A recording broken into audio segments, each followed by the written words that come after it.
డబ్బు అహంకారాన్ని తీసుకొస్తుంది. ధనము అహంకారాన్ని. నీ దగ్గర డబ్బు ఉందనుకో, నీకు అహంకారం వచ్చేస్తుంది, ఆటోమేటిక్గా వచ్చేస్తుంది. అది రాకుండా చూసుకోండి. అది రాకుండా ఉండాలంటే ఒకటే, నువ్వు ధనం పైన ఆధారపడద్దు. నీకు వచ్చినా దానిపైన ఆధారపడద్దు, నీకున్నా దానిపైన ఆధారపడద్దు. అది నాకుంది కదా అని ఎప్పుడు మనసులో అనుకోకూడదు. అమ్మయ్య నాకు ఇంత ధనం ఉంది, అది నీ ప్రాణాన్ని కాపాడలేదు.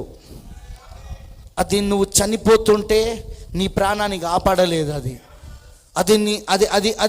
అది నిన్ను పరలోకానికి తీసుకెళ్ళలేదు. అది నిన్ను నిత్య జీవంలోనికి తీసుకెళ్ళలేదు. ఆ విషయాన్ని ఎప్పుడు మనసులో పెట్టుకో. నువ్వు ఆ విషయాన్ని ఎప్పుడు నీ మనసులో పెట్టుకో. ఈ వాక్యమే నీకు నిత్య జీవాన్ని ఇచ్చేది. ఈ లేఖనములలోనే నీకు నిత్య జీవం ఉన్నది. ఈ వాక్యమే నేను పరలోకానికి తీసుకెళ్ళేది. ప్రేమైన దేవుని పిల్లలారా, ఈరోజు అసలు రక్షణ అంటే కూడా తెలియని ప్రజలు క్రైస్తవులు. ముందు అన్యులు పక్కకు పెట్టాయి, క్రైస్తవులకే తెలియదు రక్షణ అంటే ఏంటో. దానికి కారణం ఏంటిదంటే, అసలు దేవునికి సాధారణంగా మధ్యలో ఉన్న యుద్ధం ఏంటో తెలియదు వాళ్ళకు, పోరాటం ఏంటో తెలియదు వాళ్ళకు. దేవునికి సాతానుకు మధ్యలో ఉన్న పోరాటం బ్యాక్గ్రౌండ్, నీ రక్షణకు బ్యాక్గ్రౌండ్ అర్థం కావాలా. నీ రక్షణకు దాని బ్యాక్గ్రౌండ్ అర్థం కావాలా నీకు.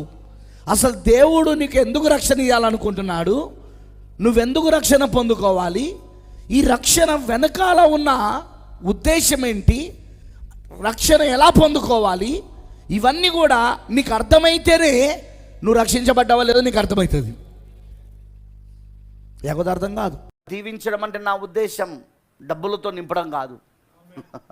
ఏ వాక్యము చెప్తున్నామో అది వారిలో ఫలించబడడం. ఎందుకంటే అందరి కోసం కాదు కదా సుమా. వాక్యము ఎవరిలో ఫలించబడుతుందో వారే ముందు నిర్ణయించడంలో ఉన్నవారు వాళ్ళు. ఎందుకంటే మంచి నేల వాళ్ళే ఉన్నారు. అక్కడ దేవుడు సిద్ధపరిచిన దున్నిన నేల ఎవరంటే, అదిగో ఆ వాక్యము నూరంతలుగా ఎవరిలోనైతే శరీరం అవుతున్నదో, ఎవరిలోనైతే అది ఫలించబడుతున్నదో వారే దేవుడు సిద్ధపరిచిన నేలై ఉన్నారు. అందుకే వారికి దీవెన నూరంతలు ఉంటాయి. అంటే వారు ఏ వాక్యం వింటారో ఆ వాక్యము వారిలో నూరంతలు ఫలించబడుతుంది. అది మరి ఫలించేటట్లు చేసేది కూడా దేవుడే కదా. వృద్ధి చేసేవాడు దేవుడై ఉన్నాడు. ఆమేన్, హల్లెలూయా.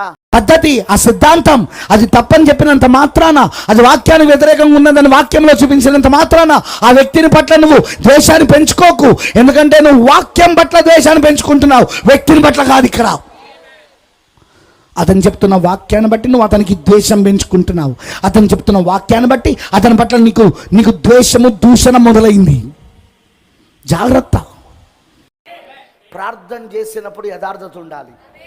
ఎందుకంటే యథార్థమైన హృదయాన్ని దేవుడు చూస్తాడు. కపటమైన హృదయంతో చేసే ఏ ప్రార్థన, వేషధారణతో చేసే ఏ ప్రార్థన దేవుడు అంగీకరించడని బైబిల్ చెప్తున్నది. యథార్థత ఉండాలి. నీ పాపములు ఒప్పుకోగలగాలి, నీ బలహీనతలు ఒప్పుకోగలగాలి, నీలో ఇంకా విత్తనము చావలేదని ఒప్పుకోగలగాలి. నా పైన కనికరము చూపించు ప్రభువా అని ఆయన కనికరాన్ని కోరాలి, ఆయన కృపను గోజాడాలి. ఓ సంగమా, ఇప్పటికైనా దయచేసి మేలుకోవాలని కోరుతా ఉన్నా.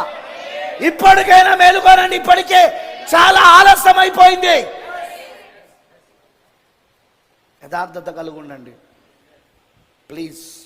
ప్రార్థనలో యథార్థత, దేవుని సమీపించుట్లో యథార్థత, దేవుని సన్నిధిలో యథార్థత. ఆయన యథార్థమైన హృదయాన్నే ఒప్పుకుంటాడు. ఆయన దేవుని సన్నిధిలో ఎలా ప్రవర్తించానో తెలియని వ్యక్తులు, సరైన జీవితాలు లేని వ్యక్తులు, సరైన జీవితం సరే. నువ్వు పాపిగా ఉన్నప్పుడు ఎవరి జీవితం సరిగా లేదు. దానికి కారణం మన సహజ జన్మ. కరెక్టే కదా, సహజ జన్మ, ఆది పాపం ద్వారా వచ్చిన జన్మ. కానీ ఇప్పుడు నువ్వు క్రొత్త జన్మ పొందుకోవాలా కదా. క్రొత్త జన్మ పొందుకున్న తర్వాత నీకు ఆ జీవితం ఉండదు కదా. ఇక ఆ పాపపు జీవితము, ఆ లోక సంబంధమైన జీవితము, ఆ శరీరాశ, నేత్రాశ, జీవడంబాల జీవితము ఇప్పుడు నీలో ఉండదు కదా. మరి కొత్త జన్మ పొందుకోకుండా పాపిగానే ఉంటూ నేను మెసేజ్లో కొనసాగుతానంటే ఎట్లా కుదురుతుంది? నిన్న రాత్రి నేను చెప్పినట్టు విశ్వాసము దగ్గర నుండి నీలో కట్టబడాలంటే ఆ పిరమిడ్ నీలో కట్టబడాలంటే, ఆ పరిపూర్ణ మనస్వరూపంలోకి నేను తీసుకురావాలంటే ముందు నీకు క్రొత్త జన్మ జరగాలి కదా. నేను ఖండించకపోతే నేను వెన్నుముక లేని వాణ్ణి. నేను ఖండించకపోతే నా పైన పనిచేస్తున్న అభిషేకం అబద్ధం అభిషేకం అవుతుంది. అది నేటి కాలంలో జరుగుతున్న పాపమును చూసి కూడా దానికి వ్యతిరేకంగా కేక వేయకపోతే అతను పులిపిడి వెనకాల నుండి బోధించే హక్కు వాడికి లేదన్నాడు. మరి బ్రదర్, సరే మీరు ఖండిస్తున్నారు, ప్రాబ్లం ఏంటి? ప్రాబ్లం ఎవరికైతే ఆ ఖండింపు జరుగుతున్నదో వాళ్ళను సంతోషపరచడానికి ప్రయత్నించాలా. అది మేము చేయంగా. నీకు ఒకటే చాయిస్, మారుమనసు పొందుతావా చస్తావా? ఒకటే. నోవా ఏమన్నాడు? మారుమనసు పొందుతావా చస్తావా? నోవా వర్తమానం అది. మారుమనసు పొందుతావా చస్తావా? అంతేగాని ఓకే మీరు మారుమనసు పొందకపోయినా పర్వాలేదు, మీరు అట్లా కంటిన్యూ కండి, మేము మిమ్మల్ని ఏమనము అంటే ఎట్లా కుదురుతుంది?